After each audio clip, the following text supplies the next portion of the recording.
The little girl had refused every English tutor her father had hired. She had cried, hidden under tables, pretended not to understand simple words, and once even told a tutor that she would rather study mathematics for 10 hours than learn another English sentence. So when the new teacher arrived at the Kong family mansion on a cold Monday morning, everyone expected her to last less than a week. But nobody expected what happened when 7-year-old Seo-yeon opened the door, looked at the beautiful Nigerian woman standing outside, and quietly said something that made the entire household fall silent. "I know you." Naomi Williams stared at the little girl. "You do." Seo-yeon nodded. "You were the woman at the bookstore." Naomi smiled gently. "And you were the little girl who dropped her teddy bear." Seo-yeon's eyes widened. "You remembered me. I remember kind people." The little girl looked down shyly. And from the staircase behind her, Kong Ji-hoon watched the entire exchange. He had been expecting another expensive tutor who would spend an hour giving his daughter grammar exercises before leaving. Instead, he saw his daughter smiling. A real smile. Something he had not seen on her face in months. Ji-hoon didn't know it yet, but the woman standing at his front door was about to change his daughter's life. And somehow, without trying, she was going to change his too. Welcome to Afrokorea Seoul Stories, where love crosses cultures, borders, and expectations. If you enjoy emotional Korean African romance stories filled with beautiful relationships, unexpected twists, family emotions, and unforgettable love, stay with us until the very end. Naomi had never imagined that a single job interview could change her life. 3 weeks earlier, she had been sitting in a small apartment in Seoul, staring at her bank balance and wondering how long she could survive. She had come to South Korea from Nigeria with a university degree in English education, years of tutoring experience, and a dream of building a better future. But dreams were easier to carry than reality. Seoul was beautiful. It was also expensive.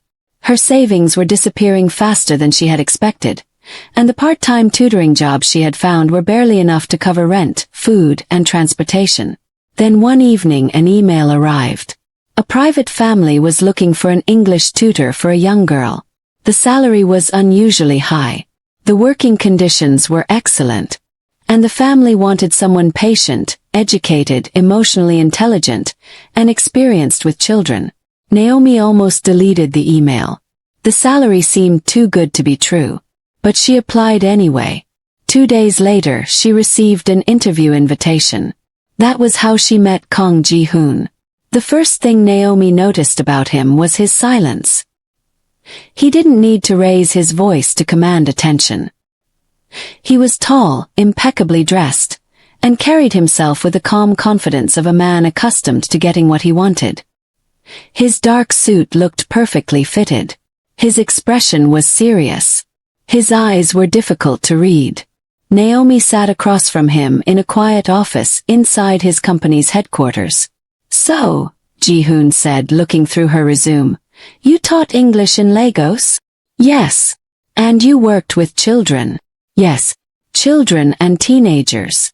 "Why did you come to Korea?" Naomi hesitated. "For work." Ji-hoon looked up. "Only work?" She smiled slightly. "And perhaps a new beginning." For the first time something changed in his expression. "A new beginning." "Yes." He leaned back. "Do you speak Korean?" "Enough to survive." That surprised him.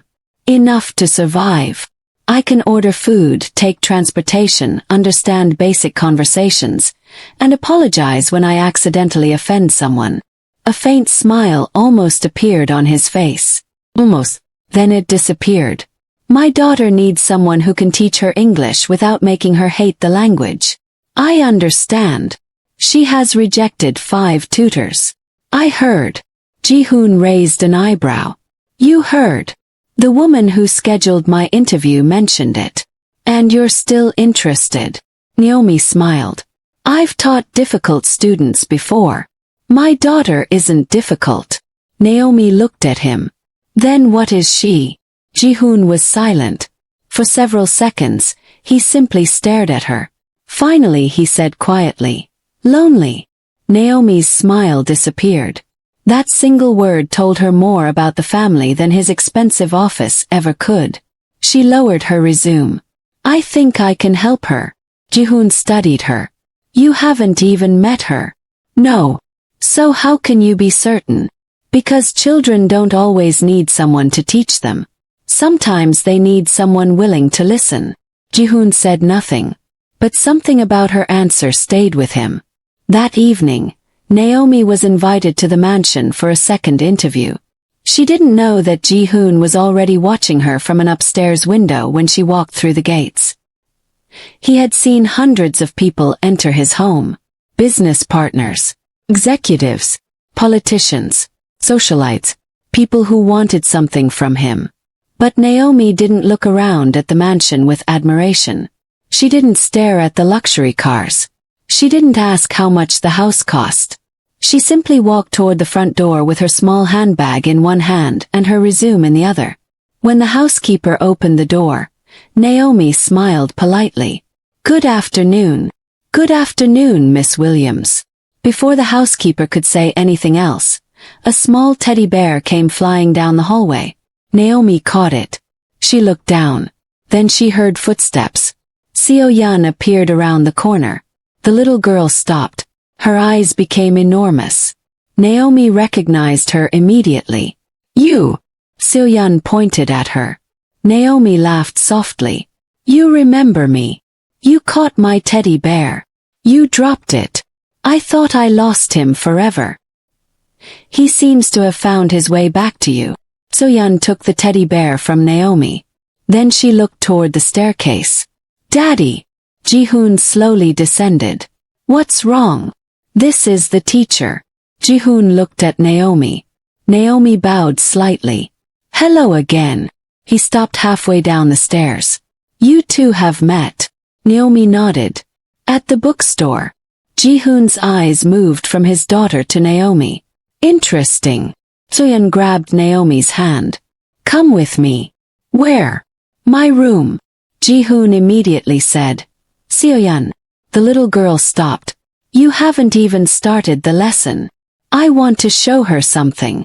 Ji-hoon looked at Naomi. Naomi smiled. May I? He hesitated, then nodded. Go ahead. Ji-hoon pulled Naomi upstairs. For the next 40 minutes, something unexpected happened. There was no grammar lesson, no workbook, no vocabulary test. Naomi simply sat on the floor beside Seo-yeon's bed and asked her questions. What do you like? Drawing. What do you draw? Animals. What's your favorite animal? A rabbit. Why? Because rabbits don't have to work. Naomi laughed. Ji-hoon laughed too. And from the doorway, Ji-hoon watched. His daughter was speaking. Actually speaking. Not because someone forced her. 'Cause she wanted to.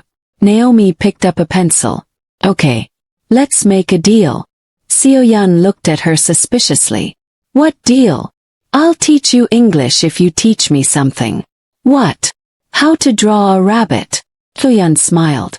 Okay. From that day everything changed. Naomi didn't teach Seo-yeon English the way the other tutors had. She turned lessons into games. They cooked together while learning the names of ingredients. They watched cartoons and repeated sentences. They drew pictures and described them. They sang songs. They read children's stories. And slowly, Seo-yeon began speaking English. But something else was happening inside the mansion. Ji-hoon began coming home earlier. At first, he told himself it was because he needed to check on his daughter. Then he started eating dinner at home. Then he began sitting in the living room while Naomi and Seo-yeon practiced English. He told himself he was simply interested in his daughter's progress. But the truth was becoming harder to ignore. He was interested in Naomi. One evening, Ji-hoon entered the living room and found Naomi laughing. She was sitting on the carpet with Seo-yeon. Her hair was tied loosely behind her head. She wore a simple cream blouse and jeans. There was a small smudge of chocolate on her cheek. Seo-yeon was laughing so hard that she could barely breathe. Ji-hoon stood silently at the doorway. Naomi noticed him. Oh! She quickly touched her cheek. What? You have chocolate. Where? Right there. She wiped the wrong side. Still there. She wiped again. Ji-hoon shook his head. Other side. Naomi laughed. This side. No. She laughed harder. Then you'll have to show me. Ji-hoon walked closer. He reached toward her face. His fingers gently brushed the chocolate from her cheek. For a moment, neither of them moved. Naomi looked into his eyes. Ji-hoon looked back. The room suddenly felt quieter. Then Seo-yeon broke the silence. Daddy! They both turned. Seo-yeon was smiling mischievously. You like Miss Naomi. Ji-hoon's expression changed instantly. Seo-yeon. What? Go finish your homework. But, now. The little girl giggled and ran upstairs. Naomi covered her mouth, trying not to laugh. I apologize. For what? She says whatever comes into her mind. Ji-hoon looked at Naomi. She usually doesn't care what anyone thinks. Naomi smiled. She feels safe around me. Yes. There was something unusually soft in his voice. She does. Naomi looked at him. You worry about her a lot. Ji-hoon's expression became serious. She is my entire world. Naomi's heart softened. She's lucky to have you. He looked at her for a long moment. No. Naomi frowned. What? Ji-hoon glanced toward the stairs. She is lucky to have you. Naomi didn't know what to say. And neither did he. But that evening, after Naomi left the mansion, Ji-hoon stood by the window and watched her disappear through the gates. For the first time in years, he wondered what it would feel like to have someone waiting for him at home. And for the first time, that thought had a woman's face. Naomi's face. The next morning, Naomi arrived at the Kong mansion earlier than usual. She expected to find Seo-yeon waiting for her with another drawing or perhaps one of the little stories they had been practicing. Instead, the housekeeper met her at the entrance with an unusual smile. Good morning, Miss Williams. Good morning. Seo-yeon has been waiting for you since 7. Naomi laughed softly. 7. She said you promised to teach her a new English song. Naomi shook her head. I did promise. She had barely finished speaking when small footsteps came rushing down the staircase. Naomi.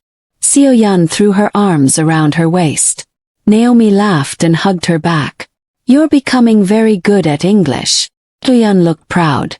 I practiced yesterday. I can tell. From the top of the staircase, Ji-hoon watched them. He had already been awake for hours. But when he saw Naomi smiling at his daughter, he suddenly felt that the morning had become brighter. Good morning, he finally said. Naomi looked up. Good morning, Mr. Kong. Ji-hoon. Pause. What? You can call me Ji-hoon. Naomi smiled. Okay, Ji-hoon. For some reason, hearing his name from her lips made him uncomfortable in a way he couldn't explain. He looked away. I'll be in my office. Seo-yeon immediately called after him. Daddy! He stopped. Can I have breakfast with Naomi? Ji-hoon looked at Naomi. Naomi quickly said, only if you don't have somewhere you need to be. I don't. Seo-yeon smiled. Then sit with us. Ji-hoon hesitated. He had a meeting in less than an hour. But somehow that meeting suddenly seemed less important. Fine. They sat together at the long dining table. Naomi was initially uncomfortable. The table was large enough for 20 people, yet only 3 people were sitting around it. Seo-yeon sat between them. She talked constantly. She told Naomi about her favorite books, her favorite cartoons, and the rabbit she wanted to adopt someday. Ji-hoon mostly listened. Then Seo-yeon suddenly asked a question. Naomi, do you have a family in Nigeria? Naomi's smile faded slightly. Yes. Your parents. My mother. Where is your father? Naomi looked down at her tea. He passed away when I was young. Seo-yeon became quiet. I'm sorry. Thank you. Ji-hoon noticed the change in Naomi's expression. He didn't ask questions. He simply reached for the teapot and quietly poured more tea into her cup. Naomi looked at him. Thank you. He nodded. It was a tiny gesture. But Naomi noticed. After breakfast, Naomi and Seoyeon went upstairs for their lesson. Ji-hoon watched them disappear. Then his phone rang. It was his business manager. "Sir, the board meeting has been moved forward. I'll be there." He ended the call. Then he looked toward the staircase again. He didn't understand why leaving the house suddenly felt difficult. That feeling continued for weeks. Ji-hoon began finding reasons to be around Naomi. Sometimes he came into the room while she was teaching. Sometimes he asked how Seoyeon's English was improving. Sometimes he stayed for dinner. And sometimes he simply sat nearby while Naomi and Seoyeon talked. Naomi noticed. But she didn't want to misunderstand his behavior. After all, he was her employer. And he was a billionaire. She was simply the woman he had hired to teach his daughter. Nothing more. At least, that was what she kept telling herself. One afternoon, Naomi took Seoyeon to a small park near the mansion. They practiced English while walking. "What is that?" Naomi asked, pointing toward a tree. "A tree. And that. A flower. And that." Seoyeon looked at her. "A handsome man." Naomi burst out laughing. "Seoyeon." The little girl pointed toward the path. Ji-hoon was walking toward them. Naomi's cheeks became warm. "You planned that." Seoyeon giggled. Ji-hoon approached. "What are you two doing?" "English practice," Seoyeon answered. Ji-hoon looked at Naomi. "How is she doing?" "Very well." Seoyeon suddenly grabbed both their hands. "Let's walk together." Naomi looked at Ji-hoon. He looked at her. Neither said no. They walked through the park together. For a while it felt strangely natural. Ji-hoon talked between them. Naomi listened. Ji-hoon occasionally smiled. Then a sudden breeze blew through the trees. Naomi's hair moved across her face. Ji-hoon instinctively reached toward her. He stopped himself halfway. Naomi noticed. Their eyes met. For a second neither spoke. Then Ji-hoon quietly said, "Your hair." Naomi touched it. "Oh." She tucked it behind her ear. "Thank you." They continued walking. But something had changed. The silence between them was no longer uncomfortable. It was intimate. That evening, Ji-hoon couldn't concentrate in his office. He stared at the same document for almost 10 minutes. His secretary knocked. "Sir." "Yes." "You have another meeting. Cancel it." The secretary looked surprised. "Cancel?" "Yes." "May I ask why?" Ji-hoon looked toward the window. "No." After the secretary left, he leaned back in his chair. He was beginning to realize something he had been trying very hard to avoid. He wasn't simply grateful to Naomi. He wasn't simply impressed by her. He was falling for her. And that realization frightened him. Because Ji-hoon had learned long ago that love could make a person vulnerable. He had watched his own family fall apart because of secrets, pride, and expectations. He had promised himself he would never allow his heart to become dependent on another person. But Naomi was already becoming an exception. And then, just when Ji-hoon was beginning to accept his feelings, someone from his past returned. That person was his mother. Chairwoman Kong had been living abroad for several years, but she suddenly announced that she was coming back to Seoul. And she had only one question for her son. "Who is the Nigerian woman living in your house?" Ji-hoon froze. "How do you know about Naomi?" His mother gave him a cold look. "I know everything that happens in my family." She placed a photograph on his desk. It was a picture of Naomi and Seoyeon together in the park. Ji-hoon's expression hardened. "Why are you showing me this?" "Because I want you to understand something." "What?" His mother leaned closer. "A woman like her cannot become part of this family." Ji-hoon's jaw tightened. "You don't even know her." "I don't need to. She is kind to Seoyeon. That is exactly what concerns me." Ji-hoon stared at her. His mother picked up her handbag. "End her employment before this becomes something more." Then she walked out. Ji-hoon remained alone in his office. For the first time, his happiness had become a choice. He could obey his mother and push Naomi away. Or he could finally stand up for the woman who had quietly become the most important person in his life. And what his mother didn't know was that Naomi had overheard part of their conversation from the hallway. She stood completely still. Her heart was breaking. Not because Ji-hoon's mother disliked her, but because she had heard Ji-hoon say only one thing after his mother left. "I'm not letting Naomi go." Naomi closed her eyes. And for the first time she allowed herself to admit the truth. She was falling in love with him too. Naomi stood in the hallway for several seconds after hearing Ji-hoon's words.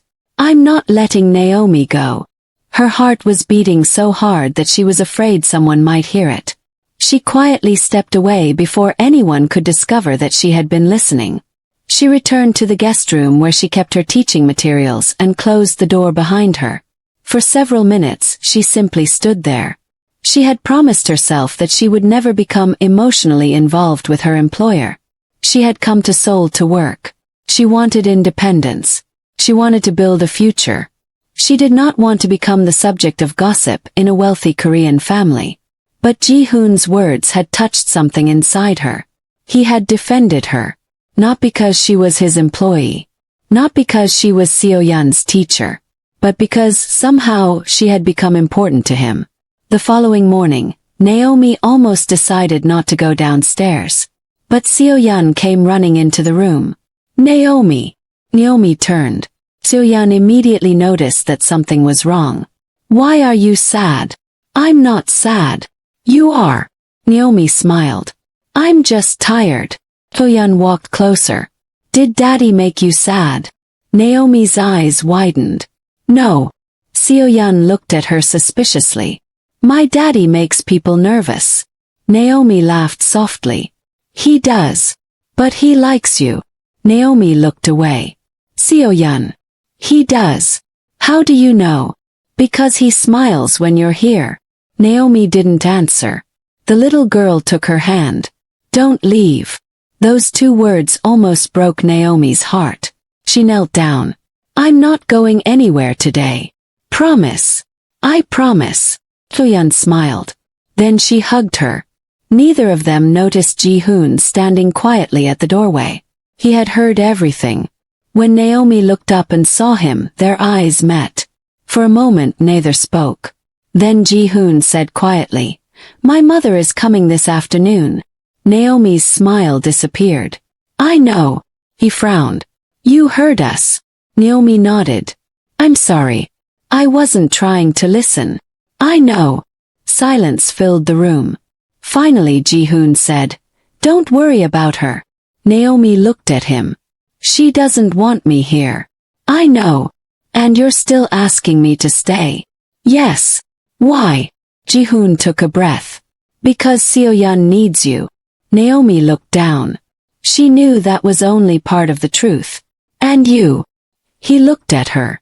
The question had escaped her before she could stop it. Ji-hoon's expression softened. "I need you too." Naomi's breath caught. He stepped closer. "I don't know when it happened," he said quietly. "Maybe it was when you made my daughter laugh again. Maybe it was the first time you challenged me during our interview. Maybe it was before I even realized it." Naomi's eyes became wet. "But I know that when you're not here, this house feels different." She looked at him. "Ji-hoon, I know I'm your employer." He paused. "And I know that makes this complicated." Naomi wiped a tear from her cheek. "You shouldn't say things like this." "Why?" "Because I might believe you." "I want you to." Her heart raced. Before she could answer, Seo-yeon suddenly appeared between them. "Are you two talking about love?" They both froze. Naomi covered her face. Ji-hoon sighed. "Seo-yeon." The little girl giggled. "I knew it." For the first time, Ji-hoon laughed openly. Naomi looked at him. She had never seen him laugh like that. And she realized she wanted to be the reason for that smile. That afternoon, Chairwoman Kong arrived. The mansion became unusually quiet. Naomi was in the kitchen preparing snacks for Seo-yeon when the older woman entered. She looked at Naomi from head to toe. "You are Naomi Williams." "Yes, ma'am." "You are my granddaughter's English tutor." "Yes." The woman walked closer. "You understand that this is a private household?" "Yes." "And that your relationship with my granddaughter must remain professional?" "Of course." Chairwoman Kong studied her. "Good." Naomi remained calm. Then the older woman said something that Naomi had expected. "You should leave." Naomi's heart sank. "Ma'am, you heard me. I have a contract. I can compensate you for the remaining months." Naomi stared at her. "I don't want compensation." "Then what do you want?" Naomi thought about Seo-yeon. "I want to finish what I started with your granddaughter." Chairwoman Kang's expression hardened. "You are becoming too attached. She's a child." "Exactly." Naomi looked confused. The older woman lowered her voice. "People around wealthy families don't always have good intentions." Naomi understood the accusation. She straightened. "With respect, ma'am, I have never asked your son for money." "You don't have to ask." "I don't want his money." Chairwoman Kong paused.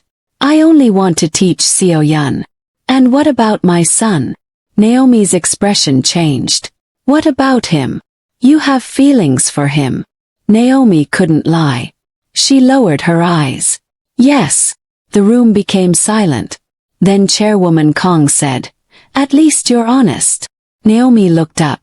"But honesty doesn't make this relationship possible." Before Naomi could respond, a voice came from behind them. "That's enough." Ji-hoon stood at the doorway. His expression was calm, but his eyes were firm. "Mother, don't speak to her like that." Chairwoman Kong turned. "I'm speaking to her because you refuse to listen." "I've listened." "Then listen again." "No." Ji-hoon stepped forward. "Naomi isn't leaving." His mother stared at him. "You would choose her over your family." Ji-hoon answered without hesitation. "I'm choosing the woman I love." Naomi's eyes filled with tears. It was the first time he had said it. Not privately. Not quietly. In front of his mother. "I love her," Ji-hoon repeated. Naomi looked at him. He walked toward her. "Naomi, I don't want you to be my employee anymore." Her heart dropped. Then he reached for her hand. "I want you to be the woman I build my life with." Naomi couldn't speak. Ji-hoon gently held her hand. "I don't know what the future will look like. I don't know whether everyone will accept us. But I know I don't want to spend my life pretending that what I feel for you isn't real." A tear rolled down Naomi's cheek. She smiled through it. "You make this very difficult." Ji-hoon smiled. "I know." She laughed softly. Then she stepped closer. "I love you too." Ji-hoon's eyes softened. He gently pulled her into his arms. For the first time Naomi felt completely safe. But there was one person watching them from the staircase. The little girl smiled. Then she quietly whispered to herself. Finally. Months passed. Their relationship wasn't perfect. There were cultural differences. There were difficult conversations. There were relatives who questioned their relationship. There were people who whispered that Naomi had married into wealth. But Naomi never allowed those voices to define her. She continued teaching. She continued building her career. And Ji-hoon never asked her to give up the life she had worked so hard to create. Instead, he supported her. When Naomi decided to open her own English learning center for children in Seoul, Ji-hoon helped her find a location, but he refused to put his name on the business. "This is yours," he told her. "You don't want your name on it." "No." "Why?" "Because I want everyone to know you built it." Naomi smiled. "And if the business fails, then I'll help you start again." She laughed. "You really are impossible." "I know." A year later, Naomi stood outside her new learning center. The sign above the entrance read, "Naomi's Bridge. English and Culture Center." Children ran through the doors. Parents smiled. And beside Naomi stood Ji-hoon. He wasn't wearing a suit that day.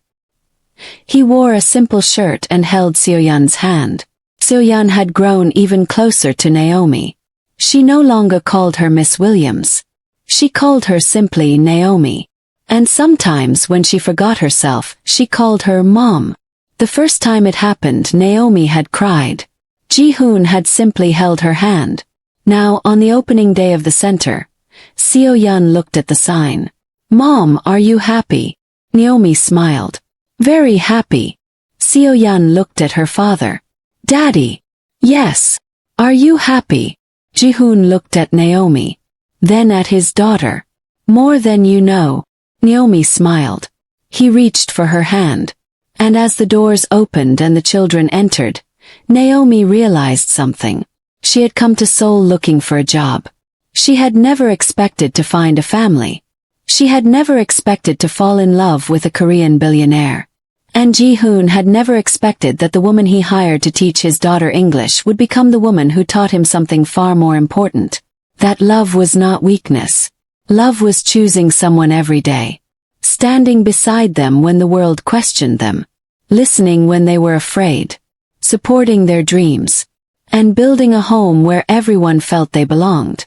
Years later, Ji-hoon would still remember the first morning Naomi walked through the mansion doors. He had thought she was simply another English teacher. He had been completely wrong.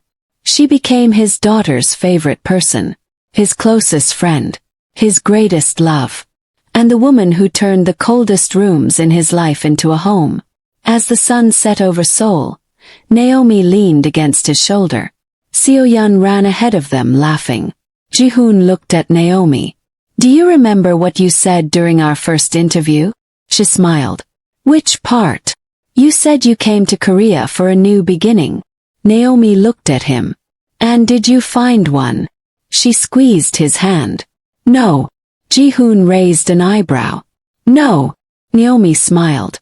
I found something better. What? She looked at him. A place I could finally call home. Ji-hoon kissed her forehead. And together they walked toward the lights of Seoul. Not as a billionaire and his employee. Not as a Korean CEO and a Nigerian teacher. But simply as two people who had found each other when neither of them was looking for love. Thank you for listening and watching this story.